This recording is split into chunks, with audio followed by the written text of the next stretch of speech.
এই যে শুনছো? তোমাকেই বলছি, আমাদের চ্যানেলটি সাবস্ক্রাইব করে দাও না প্লিজ।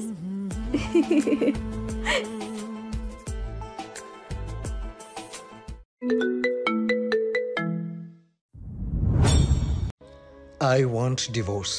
একটা হাঁটুর বয়সী অশিক্ষিত গ্রামের গাইয়ামের সাথে একই ছাদের তলায় আমি বসবাস করতে পারবো না।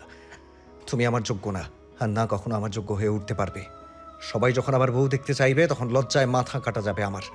তোমাকে কখনো আমার বউয়ের পরিচয়ে সবার সামনে দাঁড় করাতে পারবো না। তাই আমি ডিভোর্সের সিদ্ধান্ত নিয়েছি। বাসরাতে ঘোমটার আড়ালে থেকে কোনো পুরুষের কণ্ঠে ডিভোর্সের কথা শুনে বাকরুদ্ধ হয়ে গেল সুরা। সে অশিক্ষিত হলেও ডিভোর্সের মানে জানা আছে তার, যাকে গ্রামের মানুষেরা তালাক বলে। এই তালাক শব্দটা তার জীবন থেকে সমস্ত সুখ শান্তি কেড়ে নিয়েছে, বঞ্চিত করেছে বাবা মায়ের আদর ভালোবাসা থেকে। তার যখন 6 বছর বয়স, কোনো কারণে তার বাবা মায়ের ডিভোর্স হয়ে যায়, অথচ তার বাবা মায়ের লাভ ম্যারেজ ছিল। সুরা লোকমুখে শুনতে পেত তার মা নাকি তার বাবাকে ডিভোর্স দিয়ে অন্য একটা লোকের সাথে বিয়ে করে নতুন সংসার পেতেছেন। সুরা ছোট হলেও বুঝতে পারত তার মায়ের নামে মন্দ কথা বলছে লোকজন, কিন্তু মুখ বুজে সহ্য করা ছাড়া আর কিছুই করার ছিল না সুরার। লোকে পরামর্শ দিয়েছিল সেলিম শেখকে দ্বিতীয় বিয়ে করার, কিন্তু তিনি সুরার কথা চিন্তা করে দ্বিতীয় বিয়ে করতে অস্বীকার করেন। বাবার আদর ভালোবাসায় মা ছাড়া বেড়ে উঠতে লাগলো সুরা। তার বাবা সেলিম শেখ কখনো তার চোখে পানি আসতে দেয়নি, বড্ড ভালোবাসত তার সুরাকে। কিন্তু সুরার কপালে যেন সুখ সহ্য হলো না। সেলিম শেখ বিদ্যুৎ অফিসে চাকরি করত, আর সেই বিদ্যুৎই তার বাবার প্রাণ কেড়ে নেয়। বাবা মাকে হারিয়ে একা হয়ে পড়ে 6 বছরের সুরা। তার মায়ের লাভ ম্যারেজের কারণে তার নানা নানি মামাদের সাথে তাদের কোনো প্রকার সম্পর্ক ছিল না। ছোট্ট সুরা কার কাছে যাবে, কি করবে কিছুই বুঝতে পারছিল না। এমন সময় তার দুঃসম্পর্কের কাকা মনিরুল শেখ তার দিকে সাহায্যের হাত বাড়িয়ে দেয়। সুরাকে নিয়ে আসে নিজের গ্রামের বাড়িতে, কিন্তু তার ছিল অভাবের সংসার। ঠিকমতো 2 বেলা 2 মুঠো ভাত তো জুটত না তার। একে তো সংসারের অভাব অনটন, এর মধ্যে আবার সুরাকে তাদের পরিবারে নিয়ে আসার জন্য মনিরুল শেখের স্ত্রী রহিমা বেগম যেন তেলে বেগুনে জ্বলে ওঠে। তিনি অকথ্য ভাষায় গালিগালাজ করতে থাকেন মনিরুল শেখকে। সুরাকে ঠিকমতো 2 বেলা 2 মুঠো পেট ভরে খেতে দিত না। পান থেকে চুন খসলেই গরম খুন্তি সাকা দিত। সব সহ্য করা ছাড়া আর কোনো উপায় ছিল না সুরার কাছে। প্রতিনিয়ত কাকির অনাদর, অবহেলা, অত্যাচার, নির্যাতন সহ্য করে বড় হতে থাকে সুরা। হঠাৎ ঘোমটার আড়ালে থাকা পুরুষের মুখে আবারও তালাকের কথা শুনে অতীত থেকে বাস্তবে ফিরে আসে সুরা। লোকটার মুখে তালাক দেওয়ার কথা শুনে বুঝতে পারল এই লোকটা তার বর, যার সাথে আজ সে বিবাহ বন্ধনে আবদ্ধ হয়েছে। কিন্তু তাকে দেখার সৌভাগ্য হয়ে ওঠেনি তার। সুরা দেখতে নজর কাড়া সুন্দরী না হলেও যথেষ্ট সুন্দরী বলা চলে। ডাগর ডাগর চোখ, হাঁটু পর্যন্ত ঢেউ খেলা চুল, 5 ফুট 2 ইঞ্চির হালকা পাতলা গড়নের মিষ্টি একটা মেয়ে। সে জানে তার বিয়ে একটা বুড়ো 2 বাচ্চার বাপের সাথে ঠিক হয়েছিল। অবশ্য সুরার কাকা এই বিয়েতে রাজি ছিল না, কিন্তু সুরার কাকির লোভ আর জেদের কাছে হার মানতে হয়েছে তার। সুরা যার সাথে বিয়ে ঠিক হয়েছে লোকটা এলাকার চেয়ারম্যান। তার টাকা পয়সার কোনো অভাব নেই, শুধু অভাব একটা বউয়ের। তার বউটা ছোট মেয়েটার জন্ম দিতে গিয়ে মারা গিয়েছে। তার বউ মারা যাওয়ার পর সুরার দিকে তার নজর পড়ে। সুরা কাকিকে ডেকে নিয়ে বিয়ের প্রস্তাব দেন তিনি। এটাও বলেন যে বিয়ের পর তাদের পরিবারের দায়িত্ব নেবেন তিনি। রহিমা বেগমকে আর লোকের বাড়ি বাড়ি গিয়ে ঝিয়ের কাজ করতে হবে না। কথাটা শোনা মাত্র লোভে চকচকে হয়ে ওঠে রহিমার মুখ। তিনি আর কোনো কিছু না ভেবেই রাজি হয়ে যান। বিষয়টা জানার পর সুরা তার নিজের ভাগ্যকে মেনে নিয়েছিল। যার এই পৃথিবীতে বাবা মা নেই, তার সাথে এর থেকে ভালো আর কি বা হতে পারে। সুরা এটা খুব ভালো করেই জানে। আর যাই হোক, চেয়ারম্যান তাকে কখনো ডিভোর্স দিতে চাইবে না। কিন্তু লোকটার মুখে ডিভোর্সের কথা শুনে সুরা তৎক্ষণাৎ ঘুমটা ফেলে দিয়ে ডাগর ডাগর চোখে তার সামনে থাকা লোকটার দিকে তাকিয়ে যেন চমকে উঠল। সে মুখে হাত দিয়ে একটু জোরে বলে উঠল, ও মোর খোদা, এ কি সুন্দর বেডা মানুষ! এই সুন্দর বেডা মানুষ তুই কি আমার বর রে? আমি তো ভাবছিলাম আমার হয়তো কোনো বুড়িওয়ালা লোকের সাথে বিয়ে হয়েছে, কিন্তু এখন তো দেখছি তুই অনেক সুন্দর রে, এককারে সিনেমার নায়কের লাহান। সুরার মুখে তুই তুকারি শুনে রেগে আগুন হয়ে গেল সাফায়াত দেওয়ান। সে কখনো ভাবেনি একটা হাঁটুর বয়সী মেয়ে তার সাথে এইভাবে তুই তুকারি করে কথা বলবে। সাফায়াত দেওয়ান রেগে গর্জন তুলে বলল, হাউ ডেয়ার ইউ! তোমার সাহস হয় কি করে আমার সাথে তুই তুকারি করার? তুমি জানো আমি কে? মনে হচ্ছে তুই আমার বর। কিসের বর? হ্যাঁ, কিসের বর? আমি তোমার বর নই। আমি মানি না এই বিয়ে। খুব শীঘ্রই আমি তোমাকে ডিভোর্স দিয়ে দেব। আবারও ডিভোর্সের কথা শুনে চোখ জ্বলে উঠল সুরার। সুরা বিছানা থেকে নেমে সাফায়াতের দিকে তেড়ে এসে বলল, ডিভোর্সই যখন দিবি তখন বিয়ে করেছিস কেন আমারে? বিয়ে করার আগে বলেছিল না তোর? আমি কি তোর পায়ে ধরে কইছিলাম যে আমারে বিয়ে কর? কই নাই তো এমন কথা, তাই না? তাহলে আর একবার যদি ডিভোর্সের কথা বলিস তোর মুখ আমি ছেড়ে দেব। এই আমি বলে রাখলাম, তুই সুরাকে চিনিস না। সুরা কি জিনিস? তোমার মতো বেয়াদ্দপ মেয়েকে চেনার কোনো ইচ্ছেও নেই আমার। সাফায়াতের কথা শুনে সুরা তৎক্ষণাৎ তার শাড়ির আঁচলের নিচ থেকে একটা ছুরি বের করে সাফায়াতের দিকে এগিয়ে যেতেই সাফায়াত বলল, আরে আরে, কি করছোটা কি?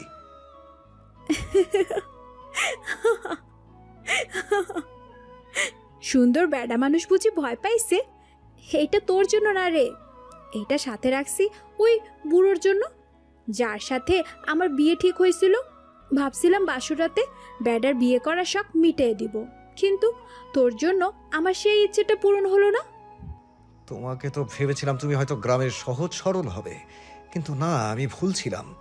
তুমি একটা বিচ্ছুর থেকেও ভয়ঙ্কর, একটা ফালতু মেয়ে। আর একটা কথা যদি তোমার ওই মুখ দিয়ে বের করো তাহলে কিন্তু তোমার খাবার খাওয়ার জন্য নকল দাঁতের ব্যবহার করা লাগবে। আমি গ্রামের মেয়ে হতে পারি, কিন্তু অবলা নারী না। তুই আমাকে অত্যাচার নির্যাতন করবি আর আমি বসে বসে কি তোর সুন্দর চেহারা ধুয়ে পানি খাবো রে? আমি সোজা পুলিশের কাছে চলে যাব, তোর নামে মামলা দেব। তখন বুঝতে পারবি কত গোবরের কত গন্ধ। লাইক সিরিয়াসলি তুমি আমাকে পুলিশের ভয় দেখাচ্ছ? এই সাফায়াত দেওয়ানকে, যে কিনা নিজেই একজন পুলিশ অফিসার। পুলিশ অফিসারের কথাটা যেন সুরা ঠিক হজম করতে পারল না। তৎক্ষণাৎ সুরা জ্ঞান হারিয়ে সাফায়াতের বুকে ঢলে পড়ল। এই দোষী মেয়ে, open your eyes, please talk to me.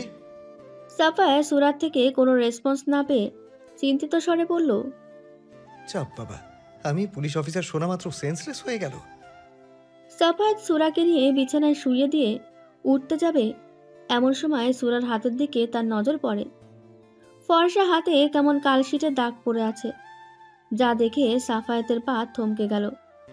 নড়তে পারল না সুরার কাছ থেকে। সাফায়াত সুরার কাছে এগিয়ে এসে ইতস্তত বোধ করে সুরার শাড়ির আঁচলটা সরিয়ে দিতেই দেখল পেলে সারা মুখ শরীরে এমন অসংখ্য দাগ রয়েছে। দেখে মনে হচ্ছে কোনো মারের দাগ। জায়গায় জায়গায় রক্ত জমাট বেঁধে আছে, আবার কোথাও কোথাও ফোসকা পড়ে গেছে, যা গরম তেল ছিটে লেগে হয়েছে বা কেউ ইচ্ছাকৃতভাবে গরম কিছু চেপে ধরেছে। সব দেখে যেন সাফায়াতের চোয়াল শক্ত এলো। সে ভাবতেও পারেনি এমন চটপটে স্বভাবের একটা মেয়ে এত অত্যাচার নির্যাতন সহ্য করেছে। সে সুরাকে পার্সোনালভাবে চেনে না বলা চলে, ইনফ্যাক্ট বিয়ের আগে দেখেওনি। সাফায়েতের নানু খুব অসুস্থ হওয়ায় সাফায়েত অফিস থেকে 3 দিনের ছুটি নিয়ে সপরিবারে গ্রামে তার নানু বাড়ি গিয়েছিল। সপরিবার বলতে তার আম্মি নাজমা দেওয়ান, বাবা শফিকুল দেওয়ান আর একমাত্র আদরের বোন নুজাইফা দেওয়ান। কিন্তু সবাই গ্রামে গিয়ে দেখে নানু একদম সুস্থ আছেন। তার নাকি মেয়ে, জামাই, নাতি, নাতনি সবাইকে একসাথে দেখার ইচ্ছে জেগেছিল, তাই অসুস্থ হওয়ার মিথ্যা কথা বলে সবাইকে একসাথে করেছে। অবশ্য গ্রামে এসে মন্দ লাগে না সাফায়াতের। গ্রামে সবার সাথে 2 দিন খুব ভালো আনন্দঘন মুহূর্তের মধ্যে দিয়েই পার করে সাফায়াত। তৃতীয় দিন সাফায়াত সবাইকে গ্রামে রেখে নিজের শহরে ফেরার জন্য রেডি হয়। এমন সময় নাজমা দেওয়ান সাফায়াতের কাছে এসে বলল, আমার একটা অনুরোধ রাখবি শাফি? এমন করে বলছেন কেন আম্মি? এমনটা কখনো হয়েছে যে আমি আপনার কোনো কথার অবাধ্য হয়েছি? আমি জানি তো আমার শাফি আমাকে কত ভালোবাসে, আমার কত খেয়াল রাখে, আমার সব আবদার মেনে নেয়। তাই তো এই শেষ একটা আবদার তোর কাছে করছি, তুই প্লিজ আমাকে ফিরিয়ে দিস না। সাফায়াত নাজমা দেওয়ানকে জড়িয়ে ধরে বলল, আপনি বলুন না আম্মি, আমার কি করতে হবে? আমি কিভাবে আপনাকে খুশি করতে পারি? বিয়ে করতে হবে তোকে, একটা জীবন্ত লাশকে সুন্দর একটা জীবন উপহার দিতে হবে। আমি অনেক আশা নিয়ে তোর কাছে এসেছি, প্লিজ শাফি আমাকে ফিরিয়ে দিস না। সরি আম্মি, আমি কখনো আপনার কথার অবাধ্য হইনি, কিন্তু আজ আমি আপনার কথা রাখতে পারলাম না। বিয়ে কোনো ছেলে খেলা নয় আম্মি, বিয়ে সারা জীবনের ব্যাপার। যেখানে সারা জীবনের প্রশ্ন, সেখানে হুট করে চেনা না জানা না এমন একটা মেয়েকে আমি কিছুতেই বিয়ে করতে পারবো না আম্মি। মেয়েটা খুব অসহায় শাফি, বাবা মা কেউ নেই এই পৃথিবীতেই। যার বাবা মা নেই তার মতো অসহায় দ্বিতীয় আর কেউ নেই। মেয়েটাকে দেখে কেন জানি আমার আপন মনে হচ্ছে আমার কাছের কেউ। দেখেন আম্মি, আমাদের আশেপাশে এমন অসংখ্য অসহায় মেয়ে আছে, তার মানে তো এটা নয় যে সব অসহায় মেয়েদের আপনার ছেলের বউ করবেন। তোর এক লাইন বেশি বোঝা অভ্যাস এখনো গেল না শাফি। আমি সব অসহায় মেয়েদের বিয়ে করতে বলিনি তোকে, শুধু এই গোলাপটা ফোটার আগেই পাপড়িগুলো ঝরে যেতেই দিস না। মেয়েটার কাকি শুধুমাত্র টাকার লোভে একটা 2 বাচ্চার বাপের সাথে বিয়ে ঠিক করেছে। ওর কাকা মনিরুল আমার হাতে পায়ে ধরে বারবার বলেছে আমি যেন কিছু একটা করি, আমি যেন মেয়েটার জীবন নষ্ট হওয়া থেকে বাঁচাই। তুই তো জানিস সেই গ্রামে তোর নানুর কত নামকরণ রয়েছে, সবাই আমাদের মতো সম্মান করে। আমি সবাইকে বলে এসেছি মেয়েটাকে আমি আমার ছেলের বউ করে ঘরে তুলব। এখন তুই যদি এই বিয়েটা না করিস সবার সামনে আমার লজ্জায় মাথা কাটা যাবে, তোর নানুর সম্মানে আঘাত লাগবে। তুই কি চাস শাফি তোর মায়ের অসম্মান হোক, লোকে তাকে ছিছি করুক? সাফায়াত তার মায়ের অসহায় মুখ দেখে পারেনি বিয়েতে না করতে।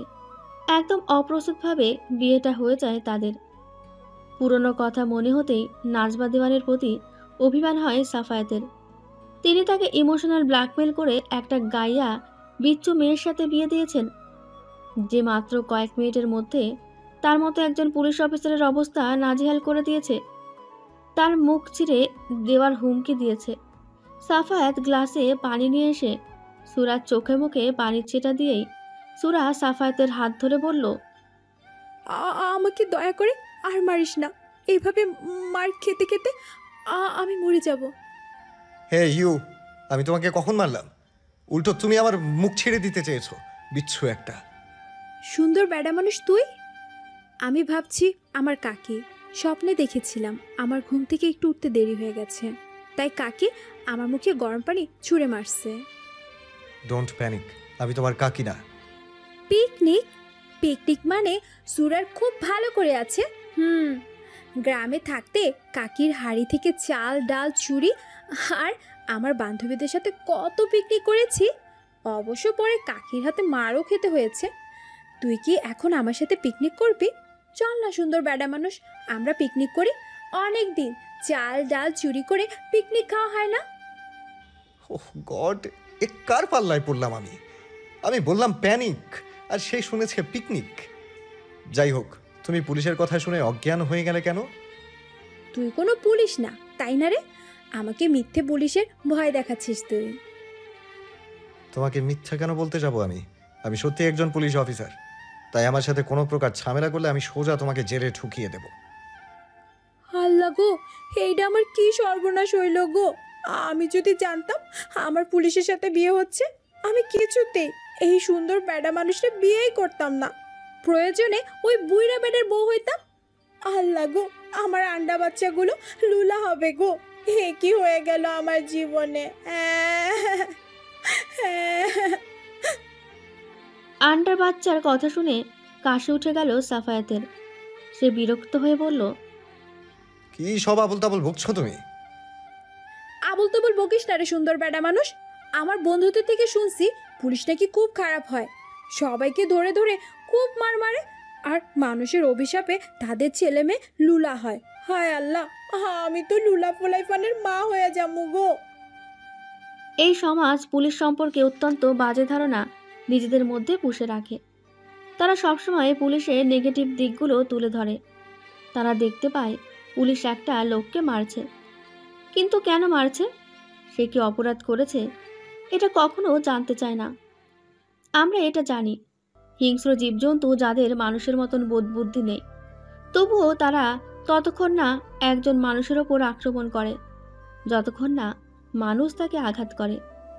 যেখানে জীবজন্তু কোনো কারণ ছাড়া কাউকে আঘাত করে না, সেইখানে একজন বোধবুদ্ধি সম্পন্ন পুলিশ অফিসার কেন নিরীহ মানুষের ওপর অত্যাচার করবে?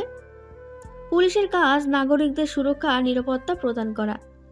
এই পুলিশের জন্যই সাধারণ জনগণ নিরাপদে চলাচল করতে পারে। এমনকি ঈদের দিন যখন সবাই নিজেদের পরিবার আপনজন নিয়ে আনন্দ উল্লাসে মেতে ওঠে, তখন সেই পুলিশ নিজের আনন্দ উৎসব বিসর্জন দিয়ে সাধারণ জনগণকে পাহারা দেয়, যেন তাদের আনন্দ উৎসবে কোনো ত্রুটি না হয়। নিজের প্রাণের ঝুঁকি নিয়ে অন্যদের বিপদে ঝাঁপিয়ে পড়ে তারা। এসব কাজের জন্য করে পুলিশ? সাধারণ জনগণের মুখে হাসি ফোটানোর জন্য। কিন্তু দিন শেষে পুলিশের বদনাম ছাড়া সুনাম হয় না। এসব কথা সুরাকে বলতে গিয়ে নিজের মধ্যে রেখে দেয় সাফায়াত, কারণ সে জানে সুরা তিলকে তাল বানাতে খুব এক্সপার্ট। কিছু একটা ভেবে সাফায়াত নিজের ফোন সুরাকে দেখিয়ে বলল, তুমি এতক্ষণে পুলিশের নামে যে খারাপ খারাপ কথাগুলো বলছো, সেগুলো আমি ফোনে রেকর্ড করে রেখেছি। এরপর যদি আর একটাও বাজে কথা বলো না, আমি প্রমাণ সহ তোমাকে জেলে ভরে দিব। এখন আর একটা কথাও না বলে চুপচাপ বিছানায় শুয়ে পড়ো। তুই কোথায় যাচ্ছিস আমাকে ছেড়ে? আমি পাশের রুমে যাচ্ছি। তোমার মতো একটা মেয়ের সাথে একই বিছানায় জাস্ট ইম্পসিবল। বলে সাফায়াত রুমের বাইরে পা রাখার আগেই সুরা এসে তাকে পেছন থেকে জড়িয়ে ধরল। তুই আমাকে একা রেখে যেতে পারিস না সুন্দর বেডা মানুষ। আমার একা থাকতে ডর লাগে। আমি তো কখনো একা একটা বিছানায় থাকিনি। আমার সাথে মলি আপা থাকতো। আমি একা একা থাকলে যদি পেতনি এসে আমার ঘাড় মোটকে দেয়, যদি আমার গোশত খেতে হাড্ডিগুলো ফেলে দিয়ে যায়, তখন আমার কি হবে সুন্দর বেডা মানুষ? সাফায়াত কখনো ভাবতে পারেনি সুরা এভাবে দু হাতে তাকে জড়িয়ে ধরবে। সাফায়াত বিরক্ত হয়ে সুরার থেকে নিজেকে ছাড়িয়ে নিয়ে বলল, তোমার সাহস দেখে আমি সত্যিই অবাক হয়ে যাচ্ছি। আমাকে জড়িয়ে ধরার সাহস হয় কি করে তোমার? জড়িয়ে ধরেছি তো কি হয়েছে? তোর শরীরে এক অংশ খসে পড়ে গেছে নাকি ঝলসে গেছে? জড়িয়ে ধরেছি, বেশ করেছি। আমার পাড়ার দাদিরা বলেছে বরকে জড়িয়ে ধরতে হয়, চুমা দিতে হয়, আরো কত কি বলেছে। আর একটা কথা যদি তোমার মুখ থেকে বের হয়, আমি সোজা তোমাকে জেলে ভরে দিয়ে আসবো। বেয়াদব মেয়ে কোথাকার। যাও গিয়ে শুয়ে পড়ো। এটা শহর। তোমাদের গ্রামের মতো সস্তা ভূত পেতনি আমাদের এইখানে থাকে না। আর যদি পেতনি থেকেও থাকে, সে মানুষের ঘাড়ে ভর করবে, কোনো পেতনির ঘাড়ে নয়। পেতনিদের ঘাড়ে কটা মাথা আছে যে সে আর একটা পেতনির ঘাড়ে ভর করবে? খোঁচাটা কি তুই আমারে দিলি সুন্দর বেডা মানুষ? তুই ঠিক কি বুঝাতে চাইছিস? আমি পেতনি? অশিক্ষিত হলেও বুদ্ধিমতী আছো তুমি। এখন দয়া করে নিজেও ঘুমাও আর আমাকেও ঘুমোতে দাও। তুই এই ঘরে থাক না রে সুন্দর বেডা মানুষ। আমার সাথে এক বিছানায় থাকলে তোর গায়ে ফোসকা পড়ে যাবে, তাই তো? ঠিক আছে, তুই বিছানায় থাক, আমি নিচে শুয়ে পড়বো। এমনি তো আমি ওই নরম তুলতুলে বিছানায় শুতে পারবো না। এত নরম বিছানা রে বাবা, আমি বিছানায় বসলে ঠাস করে নিচে চলে যাচ্ছি। সাফায়াত কিছু বলতে যাবে তার আগেই দরজায় টোকা পড়ে। সাফায়াত দরজা খুলে দেখে তার আম্মি এসেছে। নাজমা দেওয়ানকে দরজায় দেখে অবাক হয়ে যায় সুরা। সে জোর গলায় বলে ওঠে, ভালো খালা, তুই এখানে? তুই না সেই ভালো খালা যে আমার বিয়ের দিন আমাকে আদর করে ভাত মেখে খাইয়ে দিয়েছিলি? আমি তো ভাবছিলাম তুই পরের পক্ষের কেউ, তাই আমাকে এত আদর করছিলি। তুমি ঠিক ধরেছ সুরা, আমি বরের পক্ষের লোক। কিন্তু আমার তো বুড়ো চেয়ারম্যানের সাথে বিয়ে হয়নি। এই যে সুন্দর বেডা মানুষ দেখেছিস, ও আমার বর রে, বর। আমার বর অনেক সুন্দর না বল? এর জন্যই আমি ওর নাম দিছি সুন্দর বেডা মানুষ। তোমার ওই সুন্দর বেডা মানুষের মা আমি। এটা আমার বাড়ি, আর আজ থেকে তোমারও বাড়ি। আমি শুধু তোমার সুন্দর বেডা মানুষের মা না, আমি তোমারও মা। এখন থেকে আমাকে ভালো খালা নয়, মা বলে ডাকবে, কেমন? সুরার কি হলো কে জানে, দৌড়ে গিয়ে নাজমা দেওয়ানের বুকে ঝাঁপিয়ে পড়ল। তিনিও 2 হাতে জড়িয়ে ধরল সুরাকে। সুরা নাক টেনে বলল, তুই সত্যি বলছিস আমি তোকে মা ডাকবো? জানিস ছোটবেলায় বাবা মাকে হারানোর পর তোর মতো করে কেউ আমাকে আদর করেনি, বুকে টেনে নেয়নি, খাইয়েও দেয়নি। তুই সত্যি আমার মা হবি? হ্যাঁ হব তো, তবে একটা শর্তে। কি শর্ত বল না, আমি মায়ের আদর ভালোবাসার জন্য সব শর্ত পূরণ করতে পারবো। বড়দের সাথে এরকম তুইতুকারি করা যাবে না, এটা ভালো দেখায় না মা। বড়রা গুরুজন, আর গুরুজন হচ্ছে সম্মানীয় ব্যক্তি, তাদের সাথে তুইতুকারি করতে হয় না। কিন্তু আমি তো এইভাবেই কথা বলি, গ্রামে আমার বন্ধুরা সবাই এমন করেই কথা বলে। সবাই বলি তোমাকেও যে বলতে হবে এমন কোনো কথা নেই মা। তোমাকে আদব কায়দা শিখতে হবে, পড়ালেখা শিখতে হবে, মানুষের মতো মানুষ হয়ে উঠতে হবে। আমি তোমার কাকাকে কথা দিয়েছি তোমাকে একটা সুন্দর জীবন উপহার দেব আমি। ঠিক আছে মা, আপনি যা বলবেন তাই হবে। আমি লক্ষ্য করেছি তুমি মাঝে মাঝে কয়েকটা শুদ্ধ ভাষাও বলো। আমি জানি তুমি পারবে, শুধু একটু চেষ্টা করতে হবে। আমি চেষ্টা করব মা। এই তো আমার লক্ষ্মী মেয়ে। বলে নাজমা দেওয়ান সুরার কপালে চুমু এঁকে দিলেন। নাজমা দেওয়ান যাওয়ার সময় সাফায়াতের হাত ধরে বলল, দেখলি তো মেয়েটা ভালোবাসার কতটা কাঙাল। তোরা 2 ভাই বোন সোনার চামচ মুখে নিয়ে জন্মেছিস, যখন যা চেয়েছিস তাই পেয়েছিস, বরং প্রয়োজনের অতিরিক্ত পেয়েছিস। অভাগ কাকে বলে বুঝতে পারিসনি। আর মেয়েটারও তোদের মতো সোনার চামচ মুখে নিয়ে জন্ম হয়েছিল, কিন্তু বেশি দিন সেই সুখ ওর কপালে সহ্য হলো না। শুনেছি ওর যখন 6 বছর বয়স ওর মা ওকে ছেড়ে চলে যায়, কিছুদিন পর ওর বাবাও মারা যায়। মেয়েটার জীবনে নেমে আসে অন্ধকার। যে বয়সে ওর হাতে বই থাকার কথা, সেই বয়সে ওর হাতে ধরিয়ে দিয়েছে কড়াই, খুন্তি, গোয়ালের গোবর। আমি ওইখানে এসেছিলাম সুরাকে আমার কাছে নিয়ে যাওয়ার জন্য। পরে মনে হলো তুই আমার ছেলে, আমি তোকে সেই শিক্ষায় বড় করিনি। আমি জানি তুই সুরাকে না মানতে পারলেও সুরার অসম্মান করবি না। দেখ বাবা শাফি, বিয়েটা যেভাবেই হোক হয়েছে। আমি বলছি না তুই সুরাকে এই মুহূর্তে নিজের স্ত্রী হিসেবে মেনে নে, কিন্তু ভালো না বাসিস ফুলটার অযত্ন করিস না বাবা। বলে তিনি প্রস্থান করলেন। নাজমা দেওয়ানের যাওয়ার পানে তাকিয়ে সাফায়াত মনে মনে বলল, আম্মি আমাকে কত বিশ্বাস করে, ভরসা করে, আর আমি সত্যি তো মেয়েটাকে স্ত্রী হিসেবে না মানলেও তার সাথে ভালো ব্যবহার তো করতে পারি। সাফায়াত দেখল সুরা শুধুমাত্র একটা বালিশ নিয়ে ফ্লোরে শুয়ে পড়েছে।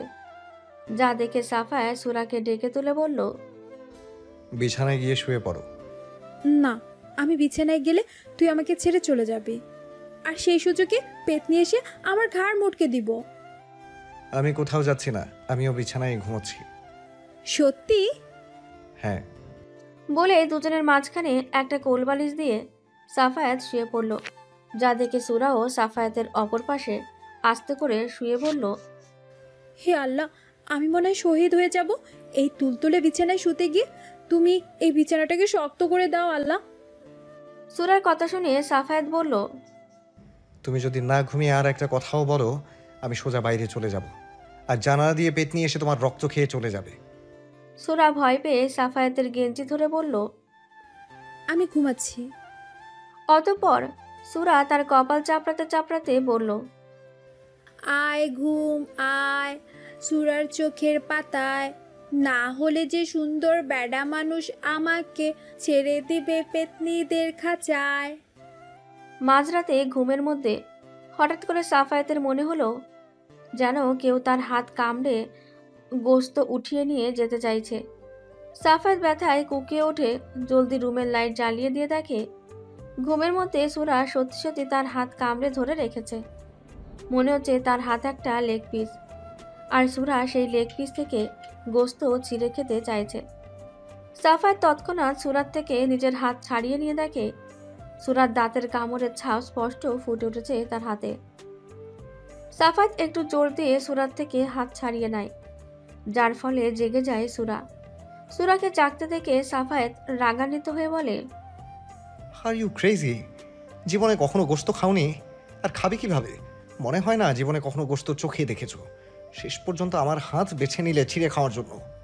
সুরা তার 32টা দাঁত বের করে একগাল হেসে বলল, এই কি হয়েছে জানিস সুন্দর বেডা মানুষ? আমি স্বপ্নে দেখেছিলাম তুই আমাকে বড় রেস্টু ফেস্টুতে নিয়ে গেছিস তো। সাফায়াত সুরাকে হাত দিয়ে থামিয়ে দিয়ে বলল, 1 মিনিট, রেস্টু ফেস্টু কি? আরে রেস্টু ফেস্টু যেখানে বড় বড় সাহেবরা খাবার খেতে যায়। ওটা রেস্টুরেন্ট, রেস্টু ফেস্টু নয়। ওই হলো আর কি, যে মিতের মা সেই মা ওই মা। শুনবি তো তারপর কি হয়েছে? তুই আমাকে ওইখানে নিয়ে গিয়েছিস। আমি গিয়ে দেখি যে টেবিলের উপর অত অত খাবার রয়েছে, যা দেখে আমার জিভে পানি এসে গেছে। আমি খপ করে একটা মুরগির রান নিয়ে সবে কামড় দিচ্ছি, খেতেও পারলাম না। এর মধ্যে তুই আমার থেকে রানটা ছিনিয়ে নিয়ে গেলি। ওটা রান ছিল না গাধা, আমার হাত ছিল। ও, আমি তো সত্যিই মনে করেছিলাম। আমার সাথে শুধু এরকম হয় কা বলতো সুন্দর বেড়া মানুষ? জানিস, আমাদের ঘরের পাশে একটা নারকেলের গাছ আছে। তো আমি ছোটবেলায় স্বপ্ন দেখতাম যে আমি এই নারকেলের গাছের গোড়ায় বসে হিসি করছি, কিন্তু ঘুম থেকে উঠে দেখতাম আমার বিছানা ভিজে গেছে। আমি বিছানায় হিসি করে দিছি। বলেই আবারও 32টা দাঁত বের করে হো করে হেসে উঠল সুরা। বুকের ওপর তীব্র ভারী কিছু অনুভব করার সাথে সাথেই ঘুম ভেঙে যায় সাফায়াতের। সে চোখ খুলে দেখে সুরা তার বুকের ওপর বিড়াল ছানার মতন লেপ্টে রয়েছে। যা দেখে সাফায়াতের রাগ হলেও কিছু না বলে সুরাকে বালিশে শুইয়ে দিয়ে নিজে ওয়াশরুমে গিয়ে অজু করে মসজিদে চলে গেল ফজরের সালাত আদায় করতে। সাফায়াত বাইরে যাওয়ার সাথে সাথেই টিপ টিপ করে চোখ খুলে সুরা। তার ঘুম সাফায়াতের আগে ভেঙেছে, কিন্তু সুরা যখন দেখে সে সাফায়াতের বুকের ওপর শুয়ে রয়েছে, তখন ইচ্ছে করে না উঠে ঘুমের ভান ধরে সেভাবেই পড়ে থাকে। যদিও তার ভালো লাগছিল, আবার ভয়ও করছিল যদি সাফায়াত তাকে বকা দেয়। কিন্তু যখন দেখলো তার বর কিছু বলছে না, তখন সে মটকা মেরে সেভাবেই পড়ে থাকলো। আর সাফায়াতকে বাইরে যেতে দেখে সে লাফ দিয়ে উঠে ওয়াশরুমের দিকে যেতে যেতে বলল, গতরাতে মাজেদা খালা বলেছে এটা কলঘর, আর বড়লোকদের ভাষায় কি জানি বলছিল। ও হ্যাঁ, মনে পড়েছে, ওয়াশরুম। অতঃপর সুরা ওয়াশরুমে ঢুকে বলল, বড়লোকদের ওয়াশরুম কত সুন্দর রে বাবা, সাবান, স্নো, পাউডার, শ্যাম্পু, আয়না সব কিছু আছে। রাতে মাজেদা খালা আমাকে দেখায় দিছিল কোনটা কেমন কি করতে হবে। দূর ছাতার মাথা, আমি তো সব ভুলে গেছি। খালা কি কি বলেছিল? এখন কি উজু করব কেমনে? বলে সুরা শাওয়ারের কাছে গিয়ে বলল, আমার ঠিক মনে আছে, খালা বলেছিল একটাই মোচড় দিলে পানি পড়বে। সুরা তৎক্ষণাৎ একগাল হেসে শাওয়ার চালু করে দিল, আর উপর থেকে পানি এসে তাকে ভিজিয়ে দিতে লাগলো। যা দেখে সুরা বলল, আরে আরে, এবারে ছাদ ফুটো হয়ে গেল নাকি? বৃষ্টির পানি ভিতরে এলো কেমনে? এইখানে যেহেতু বৃষ্টি হচ্ছে, তাহলে নিশ্চয়ই রুমের ভেতরও বৃষ্টি হচ্ছে। তার মানে নরম তুলতুলে বিছানাও ভিজে যাচ্ছে। পরক্ষণে সুরা ওয়াশরুমের সামনে এসে বলল, কিন্তু রুম তো শুকনো আছে। ও, তার মানে ওই যন্ত্রটা থেকে বৃষ্টি হচ্ছে। প্রায় 30 মিনিট পরে সাফায়াত মসজিদ থেকে এসে দেখে সুরা বিছানায় নেই। সুরাকে না দেখে একটু চিন্তিত হয়ে গেল সাফায়াত। তৎক্ষণাৎ তার চোখ গেল ওয়াশরুমের দিকে। ওয়াশরুমের দরজা খোলা রয়েছে, ভেতর থেকে পানি পড়ার আওয়াজ হচ্ছে। সাফায়াত কয়েকবার এই মেয়ে করে ডেকে সুরা সাড়া না পেয়ে ওয়াশরুমে গিয়ে দেখল সুরা কাক ভেজা হয়ে শাওয়ার বন্ধ করার চেষ্টা করছে। সাফায়াত এগিয়ে গিয়ে শাওয়ার বন্ধ করে দিয়ে ধমকের সুরে বলল, এত সকাল সকাল গোসল করতে কে বলেছে তোমাকে? সব কাজে তোমার পাকনামি করা লাগবে? বেয়াদব মেয়ে একটা, জ্বালিয়ে মারছে আমাকে। সুরা ভয় পেয়ে ন্যাকা কান্না করে বলল, আমি গোসল করতে আসিনি, আমি তো উজু করতে আইছিলাম। কিন্তু যেই উজু করার জন্য এই যন্ত্রটা চালু করছি, আর বৃষ্টি শুরু হয়ে গেছে। ন্যাকা কান্না বন্ধ করে তাড়াতাড়ি চেঞ্জ করো, না হলে ঠান্ডার আগে জ্বর বাঁধিয়ে নেবে। আর জ্বর হলেও সমস্যা কি, আমি তো আছি তোমার সেবা শুশ্রূষা করার জন্য।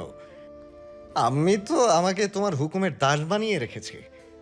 আমি তো জামা কাপড় আনিনি, ভেতর থেকে আমার একটা জামা এনে দিবি, সুন্দর বেডা মানুষ। না, দিব না। রাতে আম্মি কি বলে গিয়েছিলেন তোমাকে?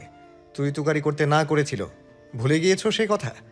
4 আঙ্গুলের একটা মেয়ে হয়ে সাফায়াত দেওয়ানের সাথে সাথে তুই তুকারি করে।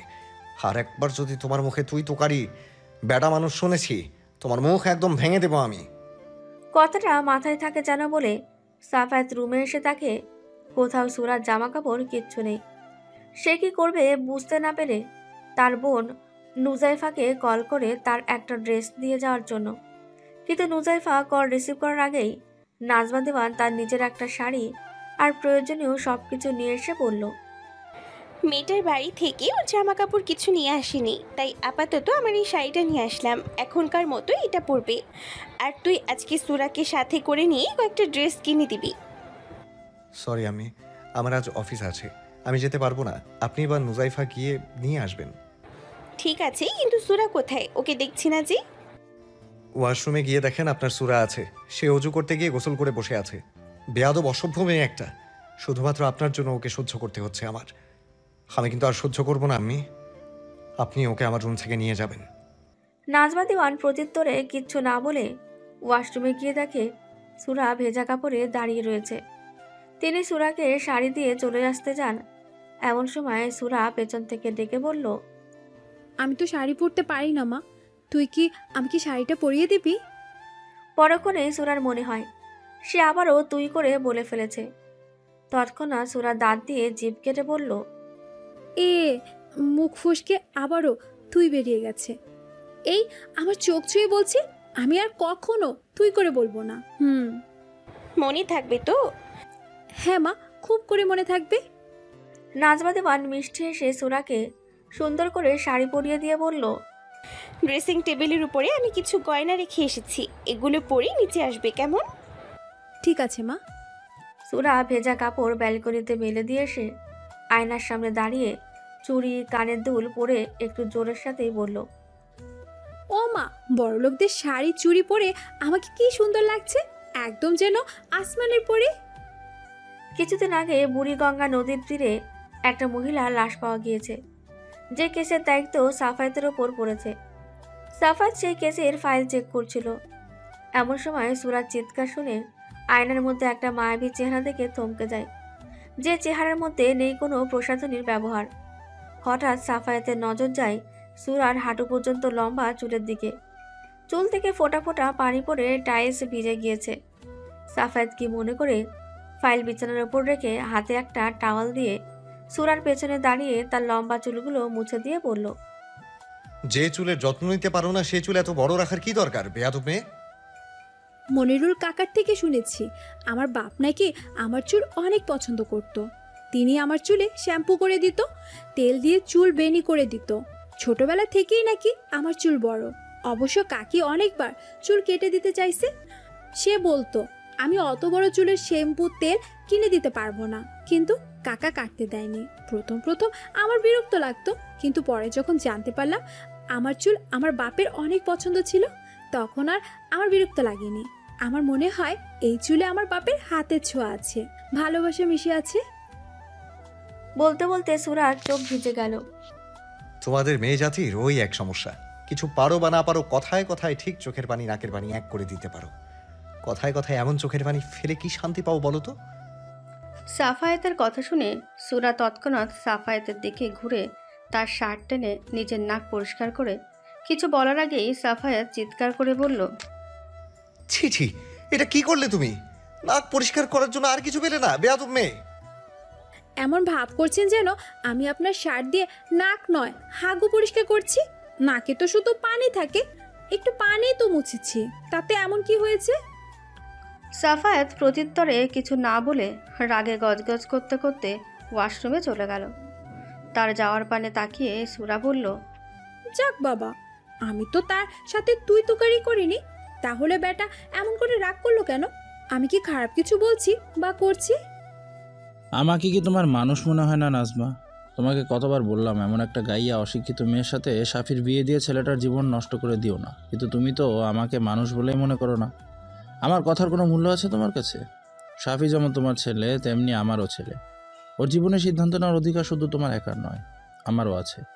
একে তো তুমি বিয়েটা দিয়ে মস্ত বড় একটা ভুল করেছো, এখন আবার চাইছো সেটা ঢাকঢোল পিটিয়ে পুরো শহরের মানুষকে জানাতে। তাদেরকে এটা জানাতে চাইছো যে শহরের নাম করা একজন বিজনেসম্যান শফিকুল দেওয়ানের একমাত্র ছেলে সাফায়েত দেওয়ান একজন গাইয়া অশিক্ষিত মেয়েকে বিয়ে করে নিয়ে এসেছে। দেখো নাজমা, তুমি খুব ভালো করে জানো এই সমাজে আমার যথেষ্ট নাম কাম আছে। সবাই যখন জানবে আমার একমাত্র ছেলের বউ একটা গাইয়া অশিক্ষিত, তখন সমাজে আমি মুখ দেখাতে পারবো না, লোকে ছি ছি করবে আমাকে। এত অহংকার তোমার? সমাজের লোকদের দিয়ে তুমি কি করবে? সমাজ আমাদের খেতে পড়তেই দিবে না। আজ সমাজের দোহাই দিয়ে তুমি মেয়েটাকে হেয় করে দেখছো, তাকে তুচ্ছ তাচ্ছিল্য করছো। তবে আমিও বলে রাখি, আজ তুমি যে মেয়েটার জন্য সমাজে মুখ দেখাতে পারছো না, সমাজের সামনে তার পরিচয় করিয়ে দিতে চাইছো না, তাকে দৌড়ে ঠেলে দিচ্ছ, একদিন সেই মেয়েটাকে তুমি বুকে টেনে নেবে, তাকে নিয়ে তুমি গর্ববোধ করবে, পুরো শহরের মানুষকে জানাবে এই গাইয়া অশিক্ষিত মেয়েটা তোমার একমাত্র ছেলের বউ। চ্যালেঞ্জ করছো আমাকে? ধরে নাও চ্যালেঞ্জই করলাম। আমি মেয়েটাকে এমনভাবে তৈরি করব যে আমি তাকে গাইয়া অশিক্ষিত বলতে গেলেও তোমার 10 বার ভাবতে হবে। আমি সত্যিই ভাবতে পারিনি তুমি এতটা নীচ মনে। মনুষ্যত্ব বোধ একজন মানুষের সবচেয়ে বড় পরিচয়। তোমার মধ্যে সেই মনুষ্যত্ব বোধটুকু নেই। তুমি একটা বাইরের মেয়ের জন্য আমাদের মধ্যে দূরত্ব সৃষ্টি করছো নাজমা। সুরা বাইরের মেয়ে নয়, ও এই বাড়ির একমাত্র ছেলের বউ। আর সুরাকে নিয়ে যদি তোমার এতই সমস্যা থাকে, আমি বাধ্য হব মেয়েটাকে নিয়ে অন্যত্র চলে যেতে। সুরা সুন্দর করে সেজেগুজে নিচে আসতে যাচ্ছিল, এমন সময় ওপর থেকে নাজমা দেওয়ান আর শফিকুল দেওয়ানের কথা কাটাকাটি দেখে তার পা থমকে যায়। সুরা নাজমা দেওয়ানকে চিনলেও শফিকুল দেওয়ানকে চেনে না, তবে তার কথার ধরন দেখে বুঝতে পারে এটা তার শ্বশুর, যে তাকে তার পুত্রবধূ হিসেবে মানতে নারাজ। সুরার তার শ্বশুর শাশুড়ির মধ্যে কথা কাটাকাটি দেখে আর সাহস হয় না নিচে যাওয়ার। সুরা চোখের পানি মুছে নিজের রুমের দিকে পা বাড়ানোর আগেই নুজাইফা সুরাকে পেছন থেকে জড়িয়ে ধরে বলল, শুভ সকাল ভাবিমণি, আমাকে চিনতে পারছো তো? আম্মির সাথে আমিও তোমাদের বাড়িতে গিয়েছিলাম। তখন অবশ্য তোমার সাথে আমাদের কোনো সম্পর্ক ছিল না, কিন্তু এখন তুমি আমার 10টা না 5টা না একটা মাত্র মিষ্টি ভাবি লাগো। অবশ্যই আমরা দুজন সমবয়সী, তাই তোমাকে আমি তুমি করে বলবো, কেমন? সুরা মুখে কিছু বলল না, শুধু মাথা নাড়িয়ে সম্মতি দিল। নুজাইফা বুঝতে পারল সুরার মন খারাপ। সে সুরার মন ভালো করার জন্য বলল, আচ্ছা, তুমি তো কিউট কেন বলো তো? আমার যদি ছেলে হতাম আমি তোমাকেই বিয়ে করতাম। ভাইয়া তোমাকে দেখে নিশ্চয়ই মুগ্ধ হয়ে তাকিয়েছিল। আচ্ছা বলো না, তোমাদের বাসরাতে কি হয়েছে? ভাইয়া তোমাকে নিশ্চয়ই অনেক আরও সোহাগ করেছে। তৎক্ষণাৎ সুরা নিজের খোলস থেকে বেরিয়ে বলল, জানো রাতে কি হয়েছে? আমি কিভাবে জানবো তোমাদের বাসরাতে কি হয়েছে? আমি গোমরামুখ পুলিশের হাত কামড়ে দিয়েছি। বলেই হো হো করে হেসে উঠল সুরা।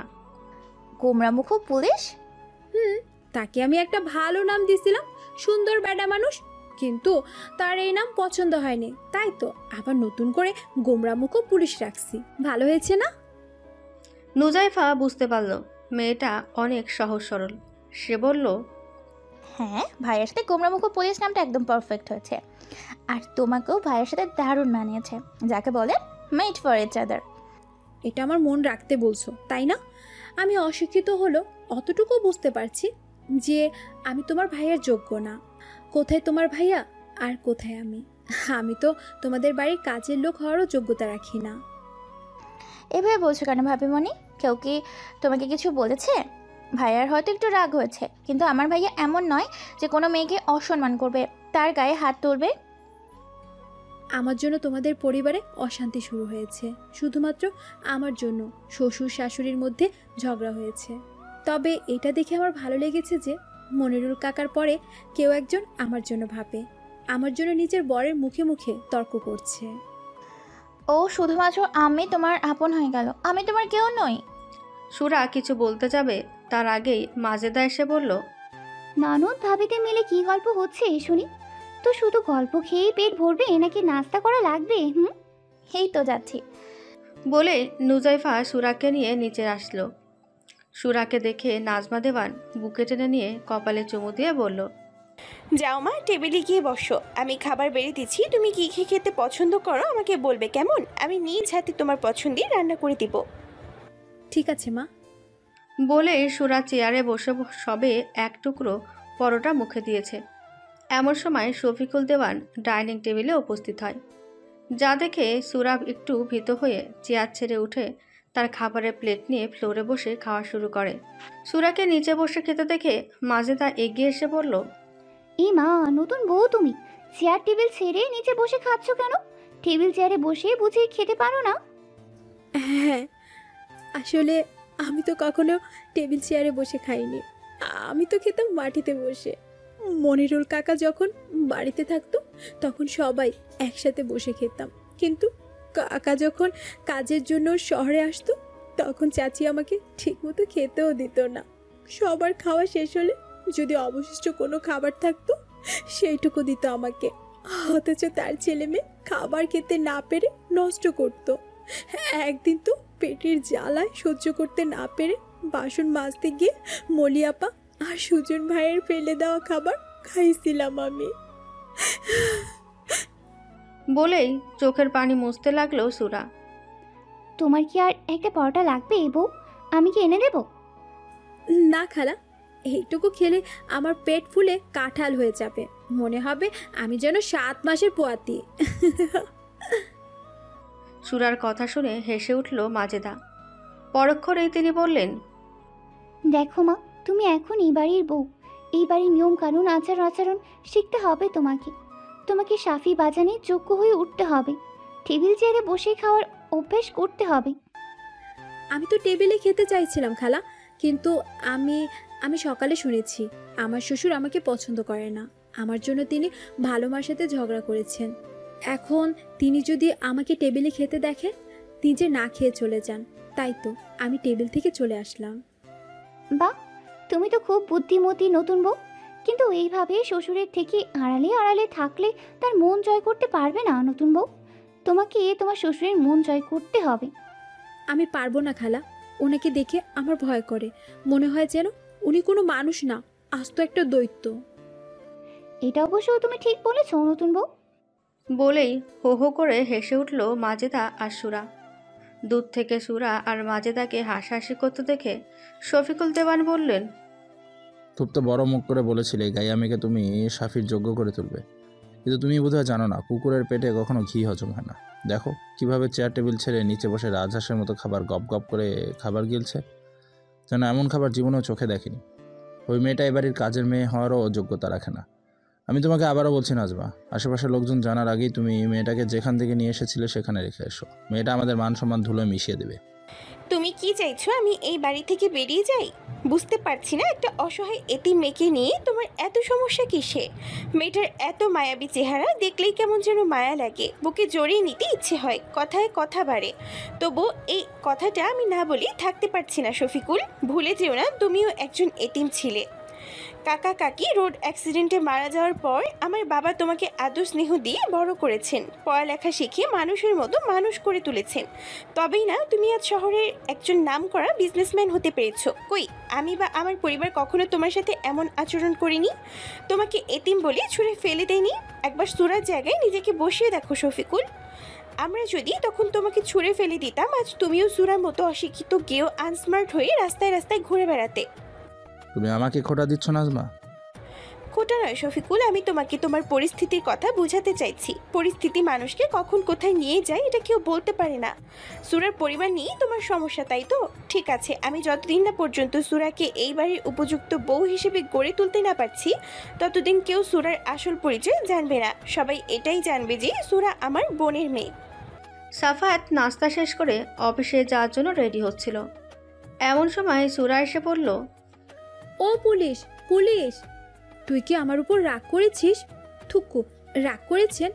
আমি আপনার শার্টে নাকের পানি মুছছি তাই? আমি আপনার শার্ট একদম পরিষ্কার করে ধুয়ে দেব, তবুও তুই আমার উপর রাগ করে থাকিস না। তুমি যে কাজ করেছো তাতে তোমার উপর রাগ করবো না তো কি করব? তোমাকে করে নিয়ে ঘুরে বেড়াবো। সুরা খুশি হয়ে তার 2 হাত উঁচু করে দিয়ে বলল, সত্যি কোলে নিবি পুলিশ? নে না। সাফায়াত সুরার কথায় বিরক্ত হয়ে তার হাতে থাকা চিরুনি নিচে ছুঁড়ে ফেলে দিয়ে সুরার 2 বাহু চেপে ধরে বলল, তুমি আবারও এসেছো ঘ্যান ঘ্যান প্যান প্যান করতে। তোমার জন্য যে আমাদের সুখের সংসারে অশান্তির সৃষ্টি হয়েছে এটা কি তুমি বুঝতে পারছো না? শুধুমাত্র আমি আর বাবার মধ্যে তোমার জন্য দূরত্ব সৃষ্টি হয়েছে। আমাদের সংসারটা শেষ হতে চলেছে। সাফায়াত সুরার বাহু এমনভাবে চেপে ধরেছে যে ব্যথায় চোখ থেকে পানি গড়িয়ে পড়ে সুরার। সুরার চোখে পানি দেখে সাফায়াত তৎক্ষণাৎ সুরার বাহু ছেড়ে দিয়ে বলল, তোকে যেন আর কখনো আমার চোখের সামনে না দেখি, তাহলে কিন্তু একদম খুন করে ফেলবো তোকে।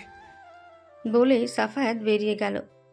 সাফায়াতের যাওয়ার পানে তাকিয়ে সুরা ধপ করে নিচে বসে পড়ে বলল, সত্যিই তো আমার জন্য তাদের সংসারে অশান্তি সৃষ্টি হয়েছে।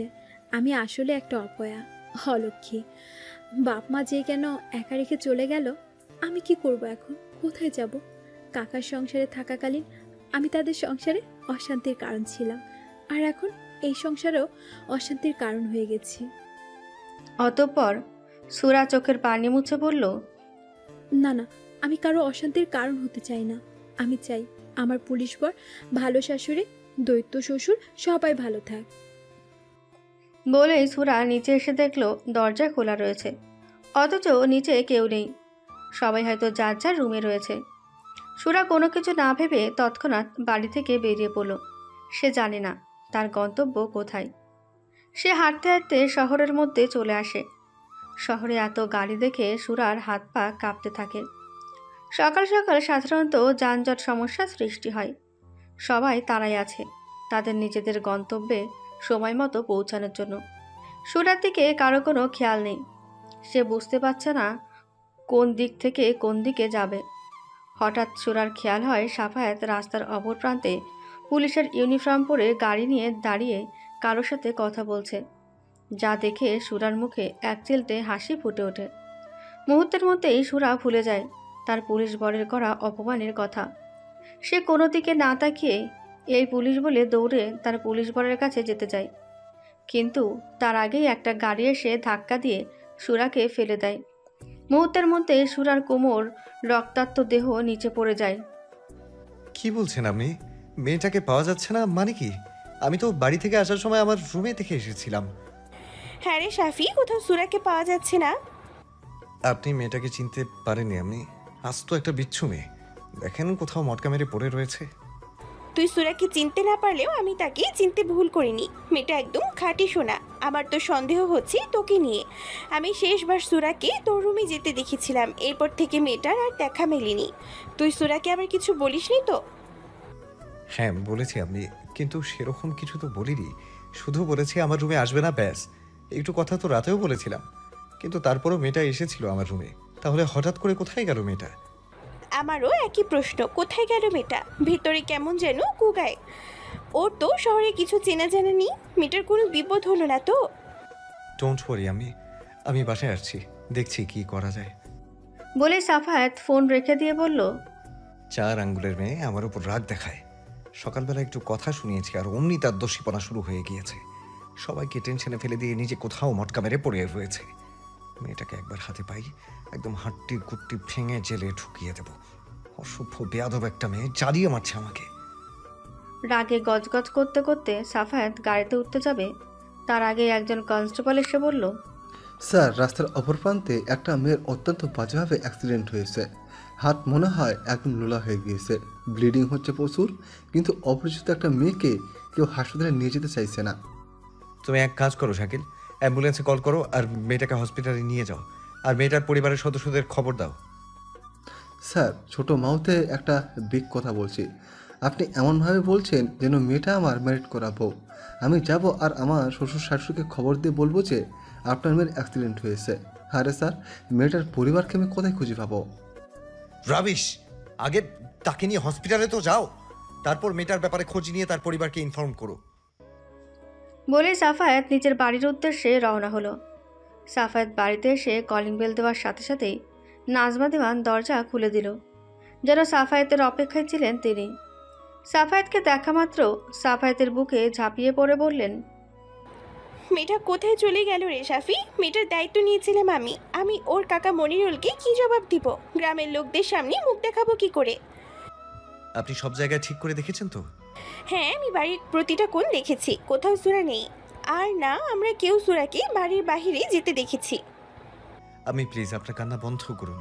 এই জিনিসটা আমার খুব বিরক্ত লাগে। চলুন আমি বাড়ির বাইরের সিসিটিভি ক্যামেরা ফুটেজ চেক করে দেখছি, তাহলে জানা যাবে মেয়েটা বাইরে গিয়েছে কিনা। সাফায়াত সিসি ক্যামেরা চেক করে দেখে সুরা সত্যি সত্যি সবার চোখে ধুলো দিয়ে বাড়ি থেকে বেরিয়ে গিয়েছে। যা দেখে সাফায়াত বলল, দেখেছেন আপনি আপনার আদুরের সুরার কাণ্ড কারখানা? ওকে একবার আমি হাতের কাছে পাই, ওর ঠ্যাং ভেঙে রুমের মধ্যে বসিয়ে রাখবো, এই আমি বলে দিলাম। আমি নাজমা দেওয়ান তাচ্ছিলের হাসি হেসে বলল, কোন অধিকারী সুরার ঠ্যাং ভাঙতে চাইছিস শাফি? শাসন করার জন্য একটা অধিকার লাগে, তোর কি আদৌ সেই অধিকার আছে? তাছাড়া তুই তো নিজেই সুরাকে বাড়ি ছেড়ে যেতে বাধ্য করেছিস, তাহলে শুধু শুধু আমাকে মিথ্যা কেন বললি শাফি? আমি তোকে এই শিক্ষা দিয়েছি, সুরার কিছু হয়ে গেলে আমি তোকে ক্ষমা করতে পারবো না শাফি। আপনি আমাকে ভুল বুঝছেন আম্মি। আমি কেন মেয়েটাকে বাড়ি ছেড়ে যেতে বাধ্য করব? তুই যদি কিছু না বলিস তাহলে কি মেয়েটা এমনি এমনি বাড়ি ছেড়ে চলে গেল? সুরা গ্রামের সহজ সরল মেয়ে, ছোটবেলা থেকে বাবা মায়ের আদর ভালোবাসা পায়নি, পেয়েছে অনাদর অবহেলা। ওকে নিশ্চয়ই তুই এমন কিছু বলেছিস যাতে ও খুব কষ্ট পেয়েছে। আমি সত্যি সেরকম কিছু বলিনি আম্মি। তাহলে মেয়েটা কি এমনি এমনি চলে গেছে? তৎক্ষণাৎ কোথা থেকে মাজেদা এসে বলল, এমনি এমনি চলে যায়নি আপা। মেয়েটা আসলে আপনাকে আর ভাইজানকে ঝগড়া করতে দেখেছে। সে হয়তো চায়নি তার জন্য আপনাদের মধ্যে কোনো অশান্তির সৃষ্টি হোক। অশান্তিটাই বা সৃষ্টি করব আমি? ভালোই ভালোই একবার মেয়েটাকে পেয়ে যাই, তারপর ওকে নিয়ে আমি অন্যত্র চলে যাব। ওকে মানুষের মতো মানুষ করে তুলে তোর ভাইজান আর শাফিকে দেখিয়ে দিব গোবরের মধ্যেও পদ্ম ফুল ফোটে। আপনি একটু শান্ত হন আপা। আগে মেয়েটাকে খুঁজে বের করতে হবে তো, তারপর না হয় ঠান্ডা মাথায় ভেবে চিন্তে সিদ্ধান্ত নেবেন।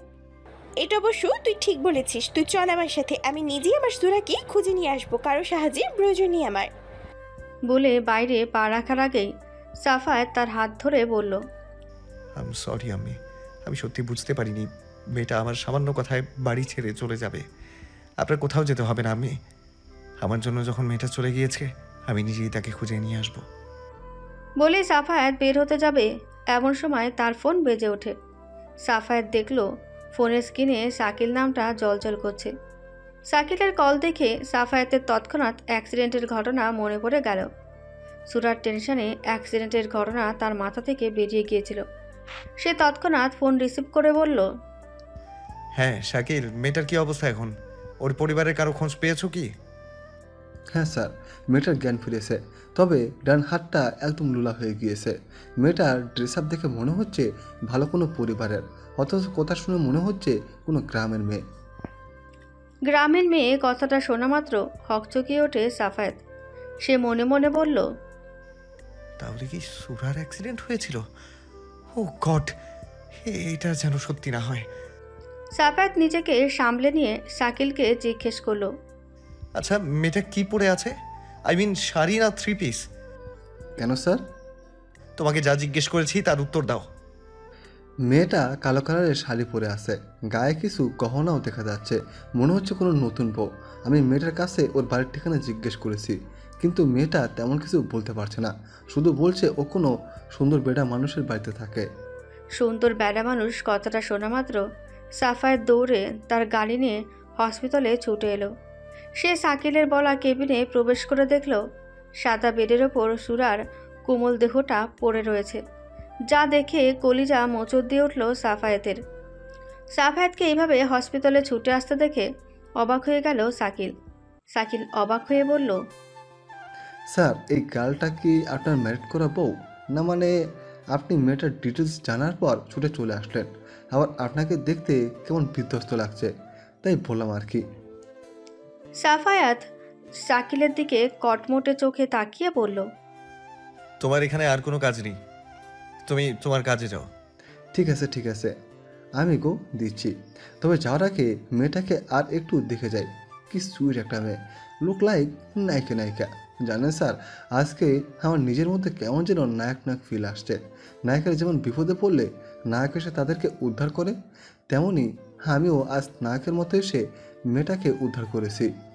আজ বাসায় ফিরে আমি মাদারকে মেয়েটার ব্যাপারে বলবো।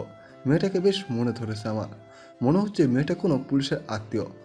হয় হোক, সমস্যা নেই, সে যত বড় পুলিশ অফিসার হোক না কেন, আমি মেয়েটাকে আমার করবই করব। আমি যে আমার মনটা মেয়েটাকে গিফট করেছি, এখন শুধু তাকে বলা বাকি যে এই মন তোমারই। সাফায়াত রাগে গজগজ করতে করতে বলল, তুমি বড্ড বেশি কথা বলছো শাকিল। সরি স্যার, আমি চলে যাচ্ছি। বলে শাকিল কেবিন থেকে বেরিয়ে গেল। শাকিল যাওয়ার পর সাফায়াত সুরার দিকে এগিয়ে গেল। সুরার হাতে প্লাস্টার লাগানো হয়েছে, মাথায় ব্যান্ডেজ দেওয়া হয়েছে, চেহারায় কেমন মলিনতার ছাপ ফুটে উঠেছে। নিজের অজান্তেই সাফায়াত সুরার কপালের ওপর পড়ে থাকা চুলগুলো কানের পেছনে গুজে দিল। সুরা সবেমাত্র একটু চোখ লেগে এসেছিল। মুখে কারো হাতের স্পর্শ পাওয়া মাত্র সুরা এক লাফ দিয়ে উঠে পড়ল, যার ফলস্বরূপ হাতে ব্যথা পেয়ে কোকিয়ে ওঠে সুরা। ব্যথায় চোখে পানি এসে যায়, যা দেখে সাফায়াত বলল, তুমি ঠিক কোন ধাতু দিয়ে তৈরি একটু বলবে মেয়ে? যার এত বড় একটা অ্যাক্সিডেন্ট হয়েছে তার এখনো দোষীপনা যায়নি। তোমাকে শুধুমাত্র বলেছিলাম আমার সামনে আসবে না। আমি কি একবারও বলেছিলাম তুমি বাড়ি থেকে বেরিয়ে যাও, গাড়ির নিচে ঝাঁপ দাও? তুমি এসব ইচ্ছে করে করেছো তাই না, যাতে আম্মি আমাকে বকাঝকা করতে পারে। প্রত্যুত্তরে সুরা কিছু না বলে সাফায়েতকে এক হাত দিয়ে জড়িয়ে ধরে বলল, আপনি এসেছেন পুলিশ, আমি জানতাম আপনি আসবেন। জানেন, আমি এত বড় বড় গাড়ি দেখে কত ভয় পাইছিলাম। দেখেন না, আমার হাত লুলা হয়ে গেছে। তার মানে পাড়ার দাদিরা যা বলেছিল সত্যি বলেছিল, পুলিশের পোলাইপান সত্যি সত্যি লুলা হয়। কিন্তু আমার মনে হয় কখনো পোলাইফানি হইব না, তাই আমি লুলা হয়ে গেছি। বেশ হয়েছে হাত লুলা হয়ে গিয়েছে। তোমার মুখটা যদি বন্ধ হয়ে যেত তাহলে আমি আরো বেশি খুশি হতাম। গাড়ি তোমার হাতের উপর দিয়ে না উঠে মুখের উপর দিয়ে উঠলো না কেন? এইভাবে বলতে পারলেন পুলিশ? যদি আমি মরে যেতাম তখনও নিশ্চয়ই আপনি খুব খুশি হতেন, তাই না? অবশ্য খুশি হবারই কথা। আমি মরলে আপনি আপনার পছন্দের মতো আরেকটা বিয়ে করতে পারতেন। আপনি খুব খারাপ পুলিশ, আমাকে একটুও ভালোবাসেন না। ছোটবেলায় আমার নাক ঘামতো বলে দাদিরা বলতো, দেখিস তোরা তোর বর কপাল হবি, তোরে অনেক ভালোবাসবে, আদর সোহাগ করবে। কিন্তু এখন বুঝতে পারছি তারা মিথ্যে বলছিল। বলে সুরা সাফায়েতের শার্টে নাক মুছতে যাবে, তার আগেই সাফায়েত জোর গলায় বলল, হেই স্টপ! আজ যদি তুমি আমার ইউনিফর্ম নষ্ট করেছো তোমাকে সোজা জেলে ঢুকিয়ে দেবো। বেয়াদব অসভ্য মেয়ে একটা, জ্বালিয়ে মারছে আমাকে। এরই মধ্যে কেবিনে নাজবা দেওয়ান, নুজাইফা আর মাজেদা প্রবেশ করলো। সবাইকে দেখে সাফায়াত তৎক্ষণাৎ সুরাকে ছেড়ে দিয়ে বলল, আপনি এসেছেন আম্মি, ভালোই হয়েছে। আমার থানায় যেতে হবে, আপনি মেয়েটাকে নিয়ে বাসায় চলে যান। মেয়েটাকে নিয়ে তোর চিন্তা না করলেও চলবে, আমি আছি তো মেয়েটার জন্য, ওর আর কাউকে প্রয়োজন নেই। সাফায়াত নাজবা দেওয়ানকে জড়িয়ে ধরে চুমু দিয়ে বলল, ইদানিং আপনাকে আমি চিনতে পারি না আম্মি। সব প্রশ্নের তারা তারা উত্তর দেন, আমাকে আর আগের মতো ভালোবাসেন না। এখন আপনার সব ভালোবাসা ওই মেয়েটার জন্য, এটা ঠিক নয় আম্মি। বলে সাফায়াত কেবিন থেকে বেরিয়ে গেল। রাত 10টা বাজে। সাফায়াত বাড়ি ফিরে নিজের রুমে এসে দেখে সুরা নেই। সাফায়াত তৎক্ষণাৎ নুজাইফাকে কল করে তার রুমে আসতে বলল। সাথে সাথে নুজাইফা এসে বলল, পকেট কি ইদানিং বেশি গরম হচ্ছে তোমার? এখান থেকে এইটুকু কল করে ডেকে আনতে হচ্ছে? ফালতু কথা বাদ দে, মেয়েটাকে কি হসপিটাল থেকে আনিসনি? নুজাইফা বুঝতে পারল সুরার কথা বলছে, তবুও বলল, কোন মেয়েটা ভাইয়া? আরে ওই বিচ্ছু মেয়েটা। মেয়েটা মেয়েটা করছো কেন ভাইয়া? ওর সুন্দর একটা নাম আছে, সুরা। সুরা বউ হয় তোমার ভাইয়া। গিয়ে দেখো, আমির রুমে আছে তোমার বউ। যতদিন না ভাবে মনে সুস্থ হয় ততদিন আমির কাছেই থাকবে। আম্মির কাছে থাকবে মানে কি? আমি নিজেই তো অসুস্থ। একজন অসুস্থ মানুষ অন্য একজনের দেখাশোনা করবে কিভাবে? তো আমি করবো না কে করবে? ভাবি মনে যে অবস্থা, মেয়েটা না পারবে খেতে, না পারবে ওয়াশরুম যেতে, আর না পারবে চেঞ্জ করতে। মাঝেতে খালে যে থাকবে মেয়েটার কাছে, তারা তো উপায় নেই। মাজেদা খালের ভাইয়ের মেয়ের বিয়ে, তিনি হসপিটাল থেকে এসে সোজা গ্রামে চলে গিয়েছে। ফিরতে কিছুদিন দেরি হবে, তাই বাধ্য হয়ে আমিকে ভাবি মনে দেখাশোনা করতে হচ্ছে। সাফায়াত আর এক মুহূর্ত দেরি না করে নাজবা দেওয়ানের রুমে চলে গেল। সাফায়াত এসে দেখল সুরা ঘুমাচ্ছে, আর বিছানার পাশে রাখা টেবিলের ওপর খাবার ঢেকে রাখা হয়েছে। হয়তো এখনো মেয়েটা খায়নি। সুরার ঘুমন্ত মুখ দেখে সাফায়াতের কেন জানি মায়া হলো। তার ইচ্ছে করল না মেয়েটাকে আর বকা দেওয়ার। সে রুমের বাইরে চলে আসতেও গিয়েও কি মনে করে ফিরে গিয়ে সুরাকে কোলে তুলে নিল। সাফাই সুরাকে কোলে করে নিয়ে বেরিয়ে আসার পর নাজবা দেওয়ান ওয়াশরুম থেকে বেরিয়ে আসে। তিনি এতক্ষণ ইচ্ছে করে ওয়াশরুমে লুকিয়ে লুকিয়ে দেখছিল সাফায়াত কি করে।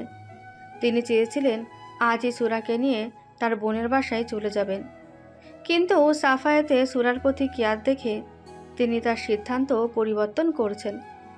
হসপিটালে সাফায়াত যখন সুরাকে জড়িয়ে ধরেছিল, সেটা দেখে নাজবা দেওয়ানের চোখ খুশিতে ছলছল করে উঠেছিল। তিনি তখনই সিদ্ধান্ত নেন সুরাকে সাফায়াতের চোখের সামনে তার কাছাকাছি রাখবেন। তাই তো তিনি ইচ্ছে করে সুরাকে রাতের খাবার মেডিসিন কিছুই দেয়নি। তিনি চান সাফায়েত নিজে সুরার কেয়ার করুক, সুরাকে একটু একটু করে নিজের মনে জায়গা করে দিক, তাকে ভালোবেসে কাছে টেনে নিক। সাফায়েতকে সুরাকে নিয়ে বের হয়ে যেতে দেখে তিনি স্বস্তির নিঃশ্বাস ছেড়ে বলল, ভাগ্যিস মাঝে তাকে বুদ্ধি করে গ্রামে পাঠিয়ে দিয়েছিলাম। এবার আমিও দেখব দুজনের মধ্যে ভালোবাসাবাসি না হয়ে কোথায় যায়। একসাথে থাকতে থাকতে শাফির ঠিক সোনার প্রতি ভালোবাসা জন্ম নিবে, আর সেই দিনটা আমার আনন্দের দিন।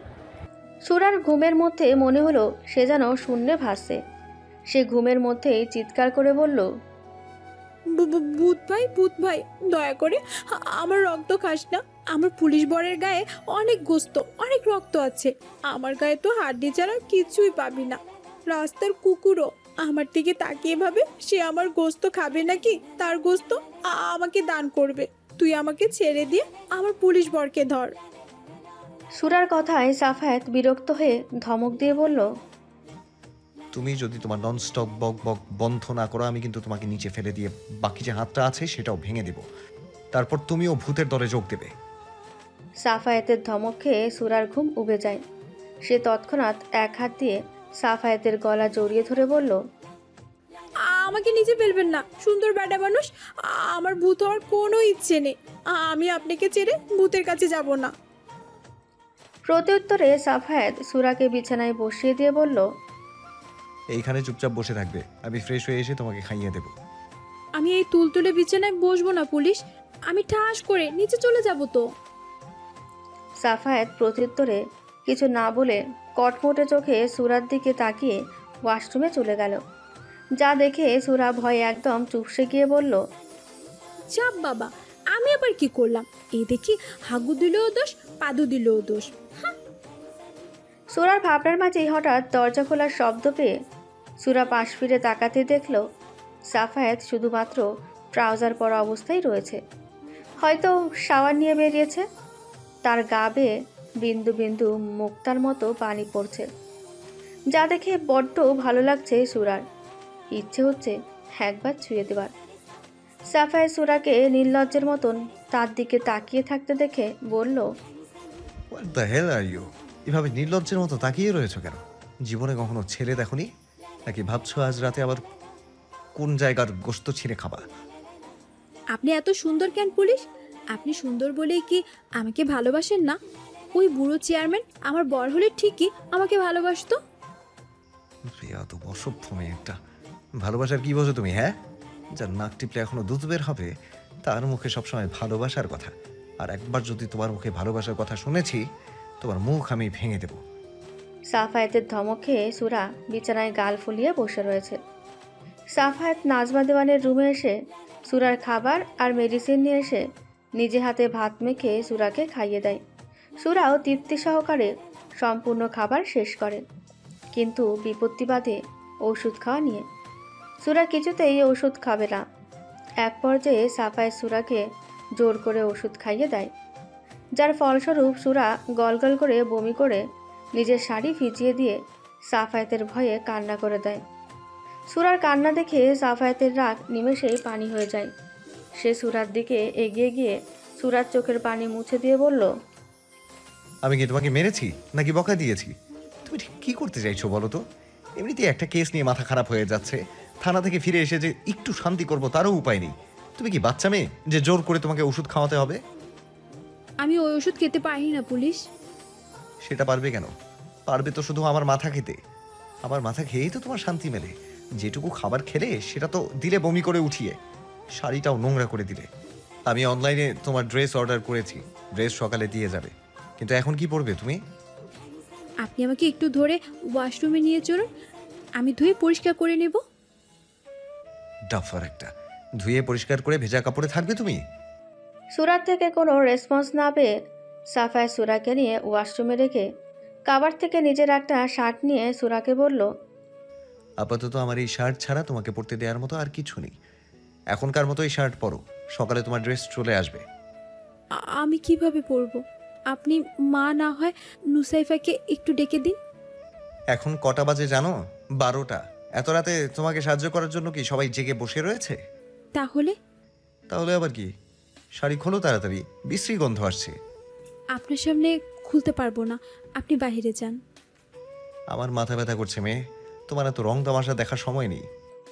বলে সাফায়াত সুরার শাড়ির আঁচলে হাত দিতেই সুরা চিৎকার করে উঠল। যা দেখে সাফায়াত সুরার মুখ চেপে ধরে বলল, গাধা, এত রাতে চিৎকার করে মানুষ জড়ো করতে চাইছো তুমি? সবাই কি ভাববে এই বিষয়ে কোনো আইডিয়া আছে তোমার? ঠিক আছে, আমি লাইট অফ করে দিচ্ছি, তাহলে নিশ্চয়ই তোমার সমস্যা হবে না। ঠিক আছে। সাফায়াত লাইট অফ করে সুরার শাড়ি চেঞ্জ করে তাকে শার্ট পরিয়ে বিছানায় এনে বসিয়ে দেয়। সুরার যেন লজ্জায় মরিমরি অবস্থা হয়ে গিয়েছে। সে ভুলেও সাফায়াতের দিকে তাকিয়ে দেখছে না। যা দেখে সাফায়াত সুরাকে ইজি করতে বলল, দেখো মেয়ে, তোমার এত লজ্জা পাওয়ার মতো কিছুই আমি করিনি, সো এইসব লজ্জা পাওয়া বন্ধ করো। বলেই সাফায়াত সুরার কাছে বসে তার পা নিজের দিকে টেনে এগিয়ে নিয়ে যেতে এই সুরা কেঁপে উঠে তোতলাতে তোতলাতে বলল, কি কি করতে চেয়েছেন পুলিশ? তোমাকে আদর করতে। সত্যি? হ্যাঁ। মিথ্যে বলছেন না তো পুলিশ? আদর করার নামে আবার ওষুধ খাওয়াবেন না তো? আমি কিন্তু আর কোনো ওষুধ খেতে পারবো না। ওষুধ দেখলে আমার অস্বস্তি লাগে, মাথা ঘোরে, বমি আসে। তুমি কি 1 মিনিটও চুপচাপ থাকতে পারো না? শরীরের যে কোনো একটা অংশ ক্ষতিগ্রস্ত হলে আমরা অসুস্থ হয়ে যাই, আমাদের কথা বলার মতো কোনো মুড থাকে না। কিন্তু তুমি তো দেখছি ননস্টপ বক বক করেই যাচ্ছ। অ্যাক্সিডেন্টের কোনো ইফেক্ট তোমার উপর পড়েনি। আর একটা কথাও না বলে চুপচাপ থাকো, আর দেখো আমি কি করি।